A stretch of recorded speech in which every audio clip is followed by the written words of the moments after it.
Miarabantsika rehetra amin'ny anaran'ny tompo. Inona ilay fitiavana tsy ampy aminao. Izay indrindravana no lohatenin'ity vidéo manaraka ity. Mety samy anana ny fomba amaliana izany fanontaniana izany tsika tsiraray avy. Satria misy eo amin'ny endrika samihafa io ilay tsy fahampiana fitiavana ao anatintsika io. Ny an'ny sasany izao mety hoe ny fitiavan'ny ray aman-dreny no tsy ampy, na koa ny fitiavan'ny zanaka, fitiavan'ny vady, ny fitiavan'ny raitapo, na ny fitiavan'ny havana no banga, tsy ampy, tsy noraisiny araka ny tokony ho izy. Ny an'ny sasany indray mety hoe ilay fitiavana izay miainga avy ao anatiny mihitsy, entiny mity no tsy ampy, dia lasa tsy tiany ny tenany, na koa hoe tsy ampy ilay fitiavana entiny mity ny havany, na ny namany, na ny vadiny, na ny zanany, na raitapo aminy, na ny zavatra samihafa, mety hoe ny asa, ny firenena, ny vatana sy ny rehetrarehetra. Amin'izay fotoan'izay efa olana ihany koa izay, satria tsy tian'ilay olona na tsy mitian'ilay zavatra ireo araka ny tokony ho izy dia simba zany ny fifandraisany amin'ireo zavatra ireo.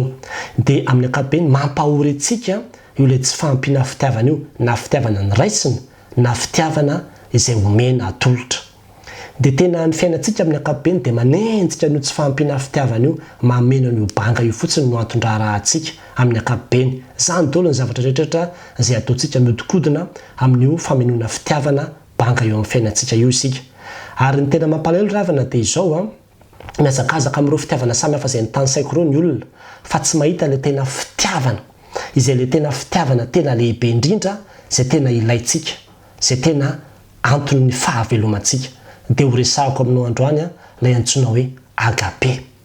Azo ny saina eritreretina foana ny hoe misy olona mitombo na mivelona na dia tsy ampy an'ilay fitiavana samihafa izay nitononoko teo azy. Ohatra izao hoe maty teo am-peterana ny reniny, dikan'izay ho lehibe foana ihany io olona io, tsy ampy fitiavan-dreny. Azo ny saina eritreretina zany, azo hiafiana zany,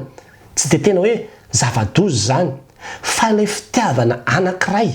izay resahako amintsika eto dia ilay antsoina hoe fitiavana agape. Raha io no tsy ampy,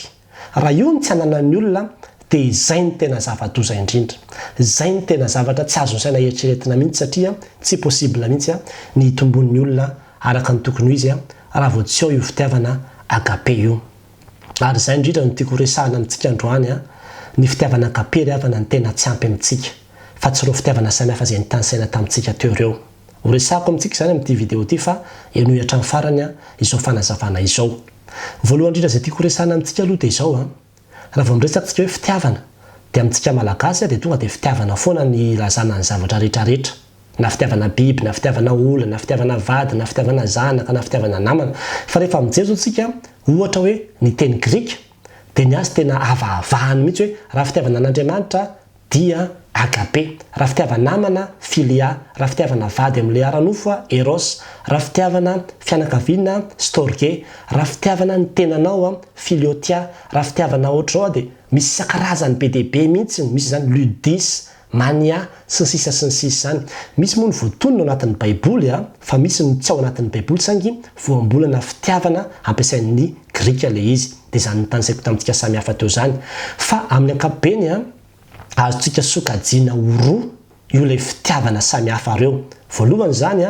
dia ilay fitiavan'Andriamanitra, ilay agape. Ny anankiray dia ilay fitiavana isan-karazany izay nitenenina tamintsika teo,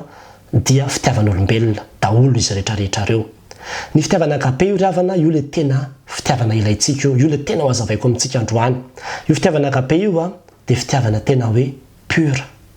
tsy mety simba, tsy mety lo, ary tena tsara, tsy mety miofo.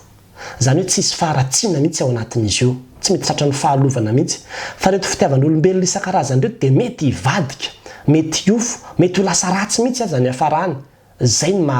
zava-doza azy, zay no mila hitandremana amin'izy ireo, ilay fitiavan'olombelona ireo.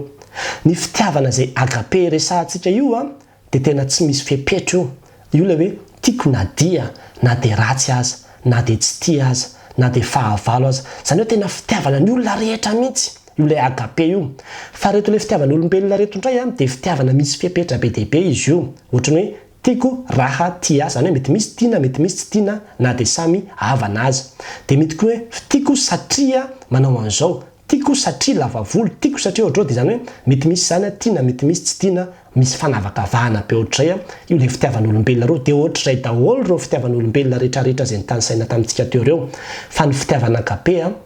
tsy misy an'izany fanavakavahana zany, fa tonga dia tiany daholo zay lo matanjaka be io fitiavana agape io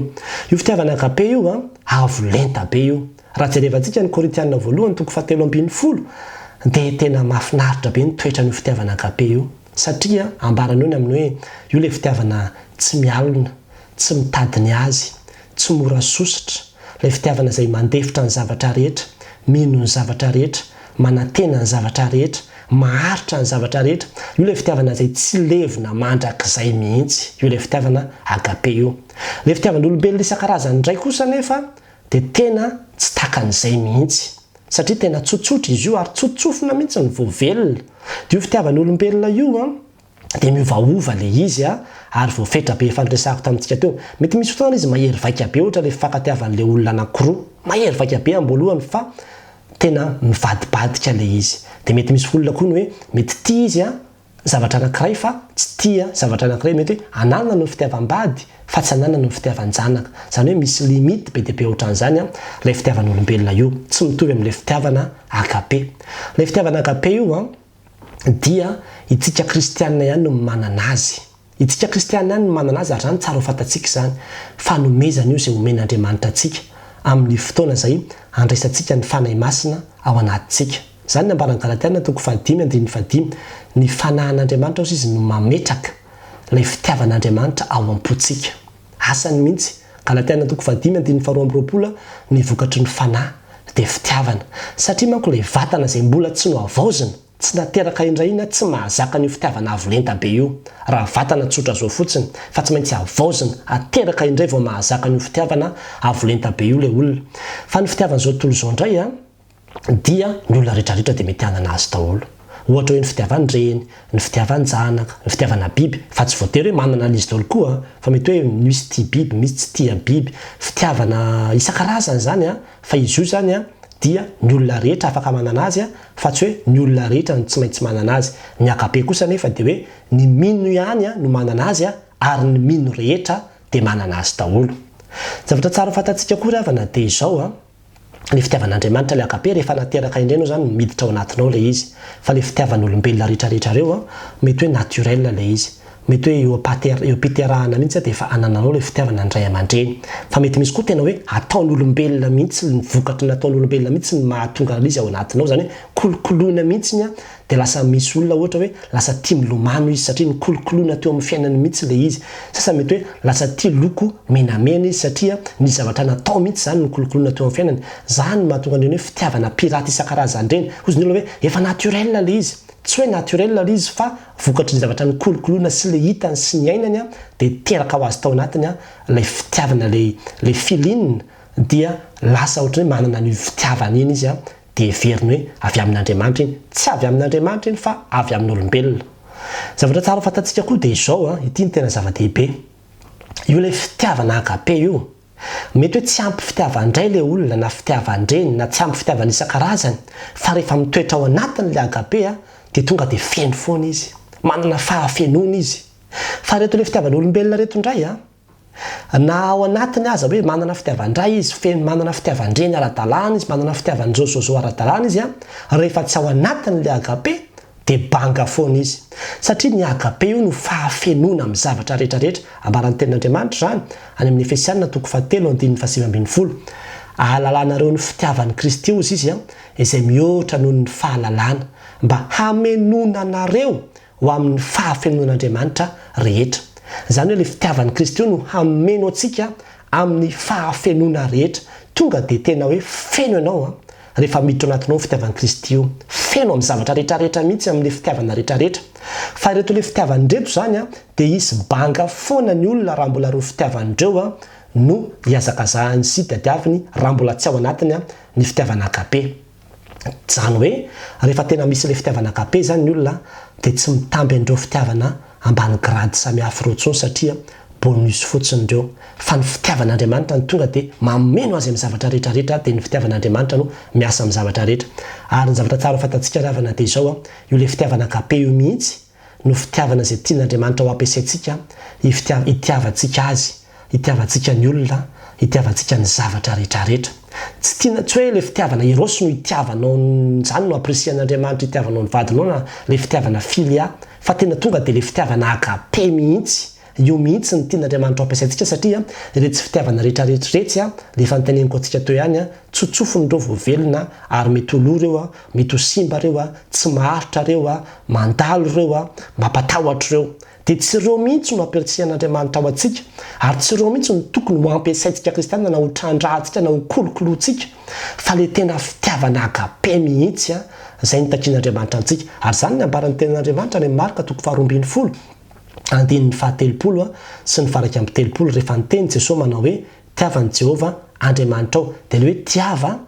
agape io rehefa jerevanao ny baiboly amin'ny teny grika dia avy eo koa ambany izy manao hoe ary ny faharoa dia zao tiava namanao tahaka ny tenanao dia le tiava fitiavana rehefa jerevanao koa ny baiboly teny grika tsy filia io na hoe tiava namanao fa tena hoe agape